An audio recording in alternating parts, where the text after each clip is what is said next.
Class 12th board में ये derivation direct पूछी जाती है और स्टूडेंट एक स्मॉल वेक्टर मिस्टेक की वजह से मार्क्स लूज़ कर देते हैं। Hello everyone, welcome back to Adhyayan physics. आज इक्वेटोरियल पोजीशन का electric field derivation exam oriented tricks के साथ करेंगे। अब हम एक डायपोल कंसीडर करते हैं जिसका सेपरेशन 2a है और हमें इलेक्ट्रिक फील्ड पता करना है इक्वेटोरियल पोजीशन पे जो पॉइंट P पर प्रेजेंट है और पॉइंट P का डायपोल से सेपरेशन r है। सबसे पहले हम देखते हैं माइनस क्यू की वजह से डायरेक्शन की फील्ड क्या होगी। माइनस क्यू करेगा, अट्रैक्ट करेगा। इसको अगर हम यहाँ पर बनाएं तो ये इस तरीके से आएगा, ये माइनस क्यू के लिए आ गया। इसको अगर हम रिजॉल्व करना चाहें एक्स वाई कंपोनेंट्स में तो ये ऐसे रिजॉल्व होगा, एक्स कंपोनेंट, वाई कंपोनेंट और एंगल हमारा ये होगा। नेक्स्ट, अगर हम प्लस क्यू चार्ज के लिए पता करें, प्लस क्यू चार्ज के लिए फील्ड की डायरेक्शन क्या होती है, अवे होती है, और अवे के लिए हम बनाएं तो ये ऐसे बनेगा। और इस कंपोनेंट को अगर हम रिजॉल्व करना चाहें तो ये ऐसे रिजॉल्व होगा, एक्स वाई कंपोनेंट में ये एक्स में हो गया, वाई में हो गया और एंगल थीटा हो गया। यही स्टेप स्टूडेंट्स एग्जाम्स में गलत कर देते हैं जिनकी वजह से उनकी डेरिवेशन गलत हो जाती है। अब हमें एट पॉइंट P पर इलेक्ट्रिक फील्ड पता करनी है दोनों चार्जेस के लिए, तो हमें पता करना पड़ेगा पहले कि पॉइंट P और A के बीच में कितना सेपरेशन है और पॉइंट B और A के बीच में कितना सेपरेशन है। और ये सेपरेशन निकालेंगे हम कैसे, पाइथागोरस थ्योरम लगाएंगे। ये सेपरेशन हमारा A हो गया, ये हमारा R हो गया, तो ये सेपरेशन कितना होगा, R square plus A square.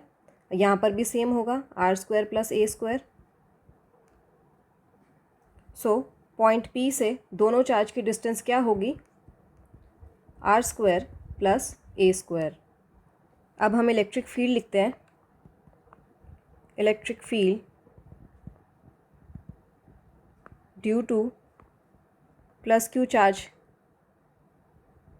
इसको हम E1 ले लेते हैं, 1/4 पाई एप्सिलॉन क्यू, और डिस्टेंस क्या था हमारा, R square under root R square plus A square. ये हमारा डिस्टेंस है और डिस्टेंस का भी स्क्वायर हो गया।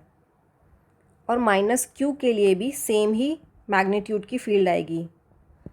Electric field due to minus Q charge, यहाँ पर हम मैग्नीट्यूड निकालते हैं इसलिए हमें साइन से कोई लेना देना नहीं है। 1/4 पाई एप्सिलॉन क्यू, डिस्टेंस का होल स्क्वायर। अब हम वेक्टर्स को देखते हैं। सबसे पहले हम इन वेक्टर्स की डायरेक्शंस लिख लेते हैं। ये सी डी, ये वाली ई हो गई और ये एफ हो गई।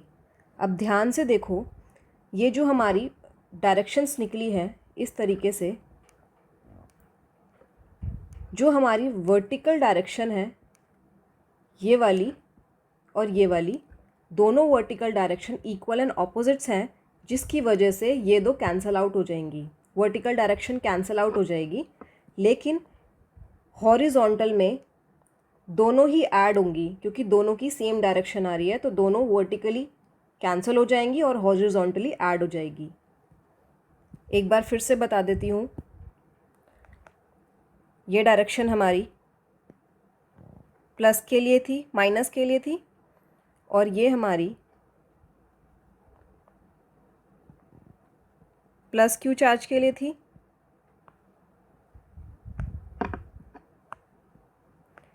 अब क्योंकि रेड और ब्लू लाइन जो माइनस और प्लस के लिए है दोनों इक्वल एंड ऑपोजिट है, ये और ये, क्योंकि मैग्नीट्यूड दोनों का सेम होता है तो ये कैंसल आउट हो जाएंगी। लेकिन यहाँ पर माइनस के लिए इलेक्ट्रिक फील्ड जो आ रही है और प्लस के लिए जो इलेक्ट्रिक फील्ड आ रही है दोनों ही सेम डायरेक्शन में, इसलिए वर्टिकली तो कैंसिल हो जाएंगी और हॉरिजॉन्टली ऐड हो जाएगी। बोर्ड में ये लाइन लिखना मत भूलना, इस चीज़ के आपको नंबर दिए जाएंगे, कौन सी डायरेक्शन आप कैंसिल कर रहे हो, कौन सी डायरेक्शन आप ऐड कर रहे हो। अब हम देखते हैं थीटा कंपोनेंट हम कैसे लिखेंगे। थीटा कंपोनेंट लिखने के लिए आपने ट्रिगो में पढ़ा था, जब एंगल बनता था ये सामने वाला एंगल साइन होता था और ये नीचे वाला बेस कॉस थीटा होता था। तो सेम हम अगर यहाँ पर अप्लाई करें तो ये ग्रीन डॉट जो है ये साइन थीटा होगा। अगर ये ग्रीन डॉट साइन थीटा है तो ये भी साइन होना चाहिए। सिमिलरली नीचे भी साइन थीटा होगा। और हॉरिजॉन्टल कंपोनेंट दोनों के क्या होने चाहिए, कॉस थीटा होने चाहिए, माइनस चार्ज के लिए भी प्लस चार्ज के लिए भी। अब हम इलेक्ट्रिक फील्ड के कंपोनेंट्स लिख लेते हैं प्लस चार्ज और माइनस चार्ज के लिए। हमें पता है E1 has to component. E1 हमने प्लस चार्ज के लिए लिया है, E1 हमने प्लस क्यू चार्ज के लिए लिया है, E2 हमने माइनस क्यू चार्ज के लिए लिया है। तो प्लस चार्ज के लिए E1 को कैसे लिखेंगे? E1 के दो कंपोनेंट होंगे, E1 cos theta and E1 sine theta. और E2 के लिए कैसे होंगे? And E2 also have two component,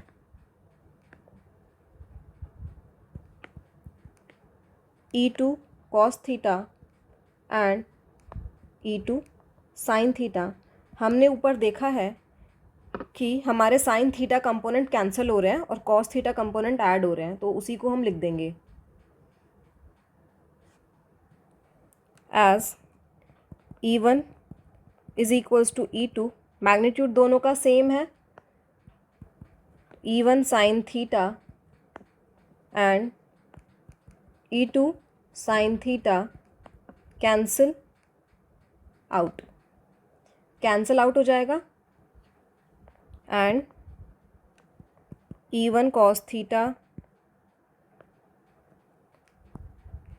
E1 and E2 cos theta will add up.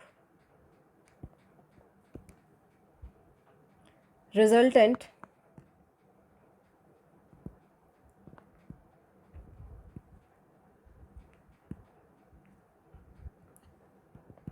intensity at P given by cos theta component add होंगे, तो E1 cos theta plus E2 cos theta. क्योंकि E1 और E2 दोनों same थे तो हम इसको add कर सकते हैं, 2E1 cos थीटा लिख सकते हैं या 2E2 cos थीटा लिख सकते हैं, जो भी आप चाहो। अब हमें cos थीटा कंपोनेंट लिखना कैसे है? अब cos थीटा कंपोनेंट समझते हैं कि हम लिखेंगे कैसे। डायग्राम हमारा ये था, ये हमारा एंगल है और cos थीटा हमारा ये कंपोनेंट है। cos थीटा के लिए फॉर्मूला क्या होता है? Base upon hypotenuse. अब बेस क्या लेंगे और हाइपोटेनस क्या लेंगे? ये बेस है और ये हाइपोटेनस है। क्यों ये बेस और ये हाइपोटेनस है? ऊपर डायग्राम में आता है। ये डायग्राम में देखो, ये जो इसका बेस है और ये बेस है, दोनों पैरेलल है, तो हम जो बेस है उसको हम ले सकते हैं A, क्योंकि दोनों पैरेलल ही थे। और हाइपोटेनस के लिए हाइपोटेनस को हम CP ले सकते हैं और इसको अगर एक्सटेंड कर दें तो CP हमारा कितना हो जाएगा? R² plus A²। इसी को हम पुट कर देंगे E1 E2 E1 की हम वैल्यू लगा लेते हैं। E1 की हमारी क्या वैल्यू थी? 1/4 pi epsilon Q R² plus A² whole square. ये E1 की वैल्यू है और cos थीटा क्या है हमारा? Base upon hypotenuse. बेस हो गया और हाइपोटेनस हमारा ये हो गया। अब इसको सिंप्लीफाई कर लेते हैं। 2QA 4 पाई एप्सिलॉन, ये दोनों पे सेम बेस है, पावर प्लस हो जाएगी, अंडर रूट को 1/2 और प्लस 1 3/2 हो जाएगा।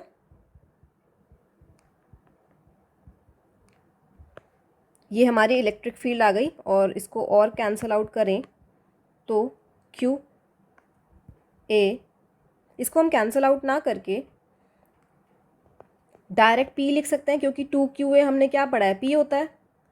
तो डायपोल मोमेंट लिख सकते हैं 4 pi epsilon 1/R² plus A² 3/2। ये हमारी आ गई एग्जैक्ट इलेक्ट्रिक फील्ड जो इक्वेटोरियल के लिए है। और इलेक्ट्रिक फील्ड की डायरेक्शन क्या होती है? E is in opposite direction of P, P की ऑपोजिट होती थी इक्वेटोरियल में और एक्सियल में अलॉन्ग होती थी। इसका मैं एक अप्रॉक्सीमेट केस भी लिखते थे जब R much much greater than A होता था। इस केस के लिए निकालते थे इलेक्ट्रिक फील्ड। तो इलेक्ट्रिक फील्ड यहाँ पर क्या होगी, अगर R much much greater than A है तो ए को हम नेग्लेक्ट कर सकते हैं, इसको ऐसे लिखेंगे 4 पाई एप्सिलॉन, ए को हटा देंगे, ये आर स्क्वायर 3/2, ये बच्चे यहाँ कन्फ्यूज़ हो जाते हैं, फिर आएगा is equals to P 4 pi epsilon 1/r³। ये आ गई हमारी इलेक्ट्रिक फील्ड अलोंग इक्वेटोरियल।